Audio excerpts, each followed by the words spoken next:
Hello, dear students. Let us start the fourth poem of your 10th English, that is the Song of India. The Song of India is written by V.K. Gokak, that is Vinayaka Krishna Gokak. He was one of the famous poet in Kannada. The Song of India is in the form of dialogue or conversation between the poet and our motherland India. In this poem, the poet wants to present glorious pictures of the past and also wishes to praise India's natural beauty.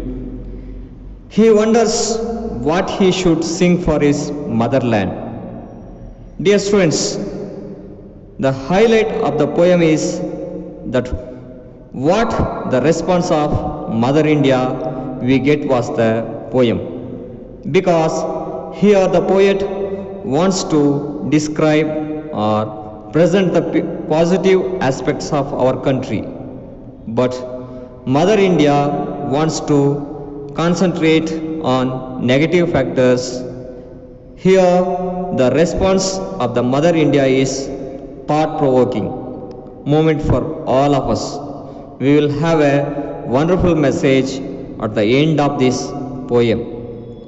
Students, now let us have a short introduction about the poet V.K. Gokak, that is Vinayaka Krishna Gokak was one of the popular writers in Kannada. He was also a scholar in English as well as Kannada literature. He was born on 9th August 1909 and died on 28th April 1992 in Bengaluru. He was awarded with Jnanapita Award in 1990 for Bharata Sindhu Rashmi in Kannada. He was also awarded the Padma Shri Award for the same from the Indian government. He received his degree from the Oxford University. He was a learned author in English as well as in Kannada. Gokak made various contributions in the field of literature, some of them which are listed below. Bharata Sindhu Rashmi, it is the longest epic. Now, students, all of you open your textbook. I am going to recite the poem. All of you listen and also look into your textbook. Let us see the first stanza. The poem, it is in the form of conversation between the poet and the Mother India. Look at the poem. What song shall I sing of you, my mother? I asked. Shall I sing of the Himalayas with your snow-born peaks? So, here the poet begins. He asks the Mother India, what song shall I sing? Here, I refers to the poet V.K. Gokak. And he is asking, what song shall I sing my mother? Here, my mother refers to motherland, that is India, that is our country. He asked, shall I sing of Himalayas with their snow-born peaks? First of all, he asks, shall I sing about Himalayas? Himalayas in the north, it enriched the beauty of our country because it is completely surrounded with the snow and having the highest peaks. It is having highest peaks and covered with the snow. Observe the words here. Snow-born peaks. That means Himalayas with your snow-born peaks. It is like crown of our country. So the first poet asks, shall I sing about the Himalayas, which has made proud about you? So shall I sing, or shall I sing about three seas which wash your palm? Himalayas in the north and the three seas in the south. Which are the three seas, dear children? That is Atlantic Ocean, Indian Ocean, and the Bay of Bengal. These oceans, what they do? They wash our Mother India's palm. Underline the word palm. What do you mean by palm? Here, palm means inner surface of the land. So here the poet asks, shall I sing about those three oceans which are washing your palm along with your feet? So here in the two lines we come to know about Himalayas in the north, three oceans in the south. These two have enriched the beauty of our country, India.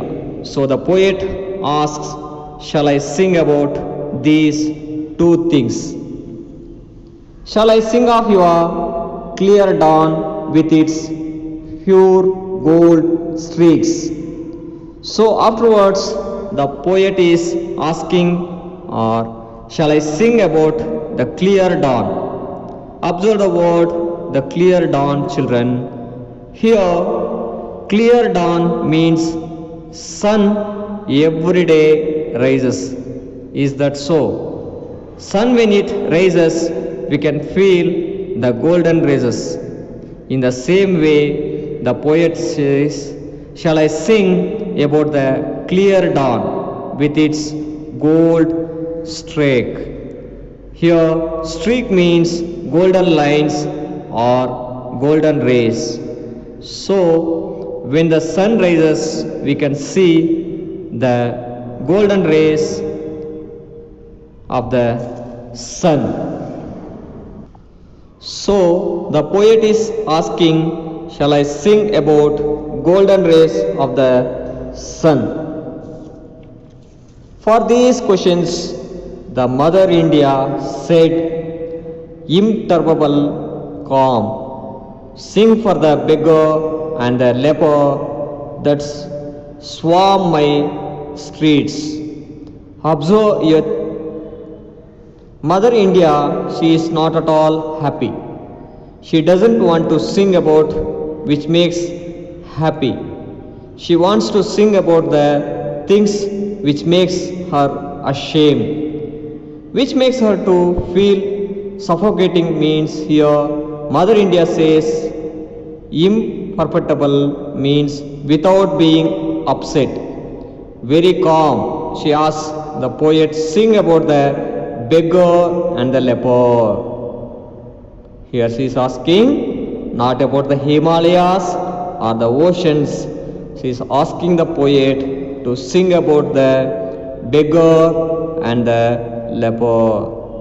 Observe the word beggar and leper means a person who is suffering from leprosy is called leper, and one who is begging is called as beggar. So the Mother India asks to sing about them because they are helpless. The poet, she is asking the poet to sing about the social problems, sing about the beggar and the leper that swarm my streets.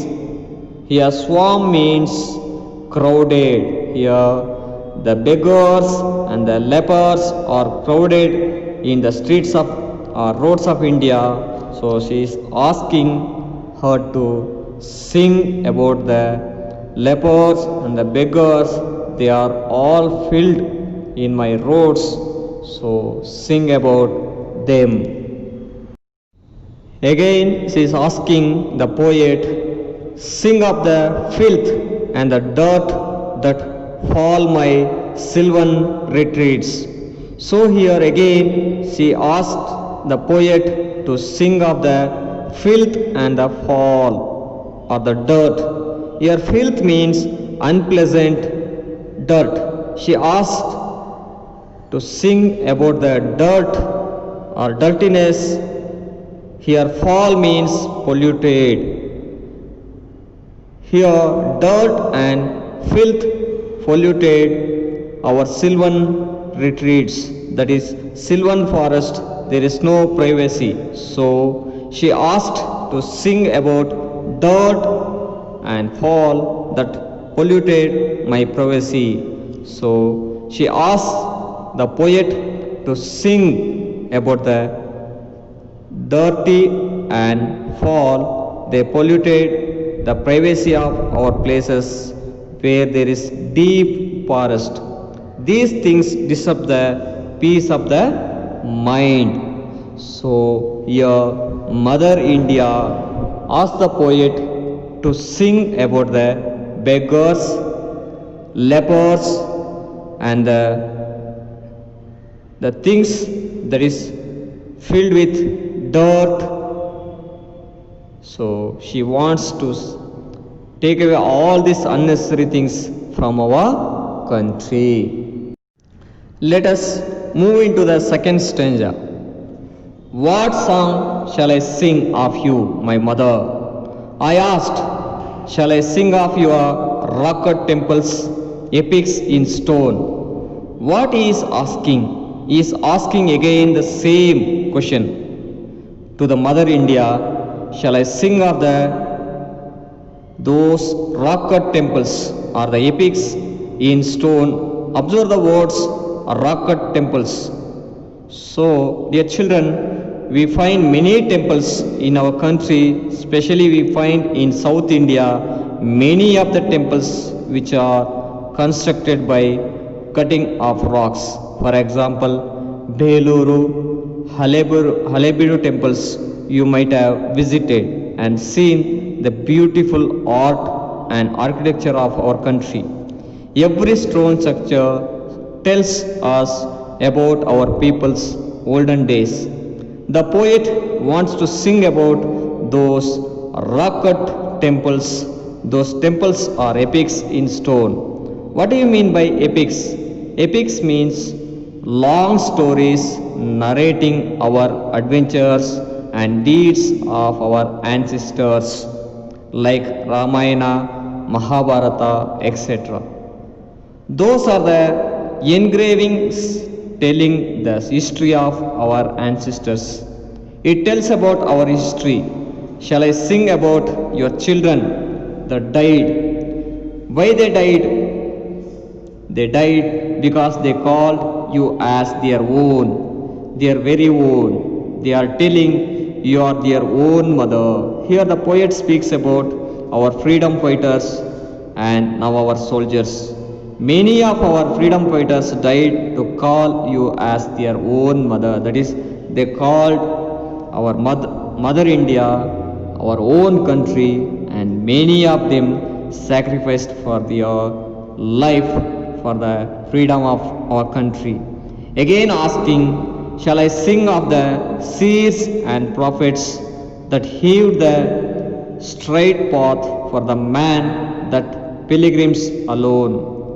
Here, seers means religious saints, prophets means the religious man who proclaims his, that is God's message. Those great people hewed the straight path. Here, hewed means they have shown many of the religious people in our country what did we should do. What they do is they show the right path to lead a life. They have enriched our knowledge for those people who pilgrim alone. Here pilgrim means travel without any income. And enrich, shall I sing about these people? Those people have made us enrich in the field of religion. But the Mother India in a indigent words that beat into my ears like gong, that flew about me a pitiful thing like great white bird. Here mother becomes angry and said in indignant words. Here indignant means words filled with anger. So the mother became very angry. She said, what you are telling, that all the things are beating into my mind like gong. She says these things, these words are beauty, but they are beating into my mind like agony. Let it fly like a great white bird. That all the things you are telling about, all the seas, profit, all the things shall fly like a bird. Observe the word, children. Here gong means a metal disc with a turned wings. So the mother India is telling, I have often heard about all these things. Let it fly away from me. You just sing of the millions that toil, sing of the wrinkled face, indexing ignorance. See, children, here mother India, what she asked, if you want to sing, the poet wants to sing, let you sing a song of the millions of people working hard for the development of our country. Here toil means who is working very hard. So she is asking the poet to sing about the hard workers or the laborers who are working very hard for the development of our country. We are not at all developed. We are developing for this.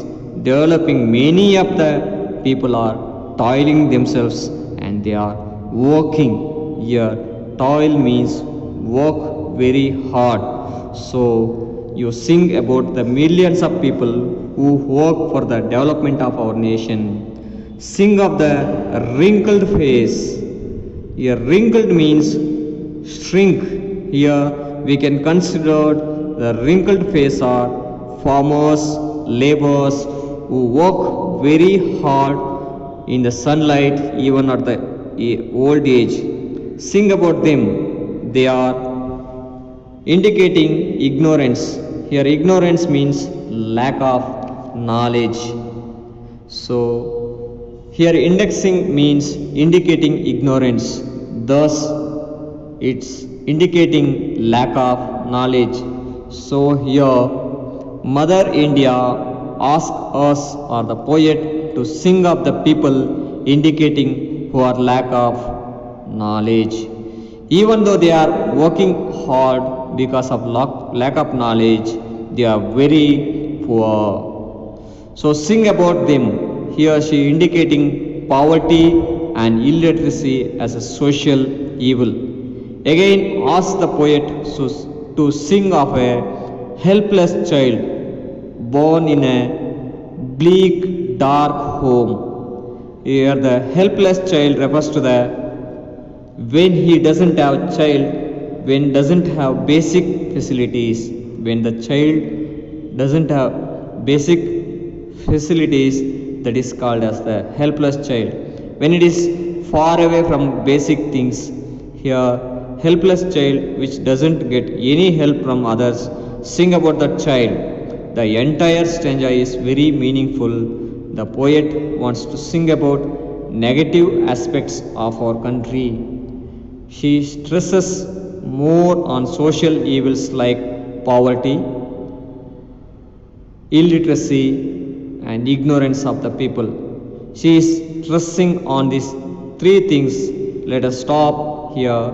The remaining stanzas will continue in the next class. Take down the homework, children.